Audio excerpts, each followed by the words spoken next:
ಆಂಧ್ರದ ಕರ್ನೂಲ್ ಬಳಿ ಖಾಸಗಿ ಬಸ್ಸೊಂದು ಭೀಕರ ಅಪಘಾತಕ್ಕೆ ಸಿಲುಕಿದ ಪರಿಣಾಮ 20ಕ್ಕೂ ಹೆಚ್ಚು ಜನ ಮೃತಪಟ್ಟಿದ್ದರ ಮಾಹಿತಿ ಕೊಡ್ತಾ ಇದ್ವಿ. ಕರ್ನೂಲ್ ಬಸ್ ದುರಂತದಲ್ಲಿ ಬೆಂಗಳೂರಿನ ಟೆಕ್ಕಿಯೊಬ್ಬರು ದುರ್ಮರಣಕ್ಕೀಡಾಗಿದ್ದಾರೆ. 22 ವರ್ಷದ ಸಾಫ್ಟ್ವೇರ್ ಇಂಜಿನಿಯರ್ ಅನುಷಾ ಸಜೀವವಾಗಿ ದಹನಗೊಂಡಿದ್ದಾರೆ. ಬೆಂಗಳೂರಿನಲ್ಲಿ ಸಾಫ್ಟ್ವೇರ್ ಇಂಜಿನಿಯರ್ ಆಗಿದ್ರು, ಐಟಿ ಹುದ್ದೆಯಲ್ಲಿದ್ರು. ದೀಪಾವಳಿ ಹಬ್ಬಕ್ಕೆ ಊರಿಗೆ ಹೋಗಿ ವಾಪಸ್ ಕೆಲಸಕ್ಕೆ ಜಾಯಿನ್ ಆಗಬೇಕು ಅಂತ ಹೇಳಿ ಬರ್ತಾ ಇದ್ದವರು ಮನೆಯನ್ನ ಸೇರಲೇ ಇಲ್ಲ.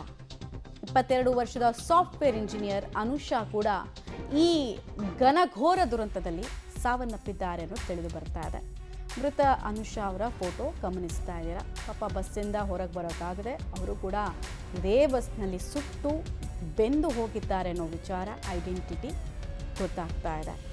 ಬಹಳಷ್ಟು ಜನ ಅದರಲ್ಲಿ IT ಉದ್ಯೋಗಿಗಳೇ ಇದ್ದರು ಅನ್ನೋದು ಗೊತ್ತಾಗ್ತಾ ಇದೆ. ಕರ್ನೂಲ್ ಮತ್ತು ಹೈದರಾಬಾದ್ನಿಂದ ತುಂಬ ಜನ ಇದೇ ಬಸ್ನ ಮೂಲಕ ಪ್ರತಿ ಸಲ ಹಬ್ಬ ಗಿಬ್ಬ ಅಂತ ಅಂದಾಗ ಅಥವಾ ವೀಕೆಂಡ್ ಅಂದಾಗ ಟ್ರಾವೆಲ್ ಮಾಡ್ತಾಯಿದ್ರು ಅಂತ ಸ್ಥಳೀಯರು ಕೆಲವೊಂದಷ್ಟು ಇನ್ಫಾರ್ಮೇಷನ್ ಕೊಡ್ತಾ ಇದ್ರು. ವೆರಿ ಅನ್ಫಾರ್ಚುನೇಟ್, ಅನುಷಾ ಅವರನ್ನು ಕೂಡ ಕಳ್ಕೊಳ್ಬೇಕಾಗಿ ಬಂದಿದೆ. ಸಾವಿನ ಮನೆ ಸೇರಿದ್ದಾರೆ. ಪಾಪ ಬಸ್ ಹತ್ತಬೇಕಾದ್ರೆ ಜೀವನದಲ್ಲಿ ಏನೋ ಸಾಧನೆ ಮಾಡಬೇಕು, ಚಿಕ್ಕ ವಯಸ್ಸಿನಲ್ಲಿ ಒಂದು ಒಳ್ಳೆ ಹುದ್ದೆ ಸಿಕ್ಕಿದೆ, 108 ಕನಸನ್ನು ಇಟ್ಕೊಂಡಿದ್ರು ಅನಿಸುತ್ತೆ.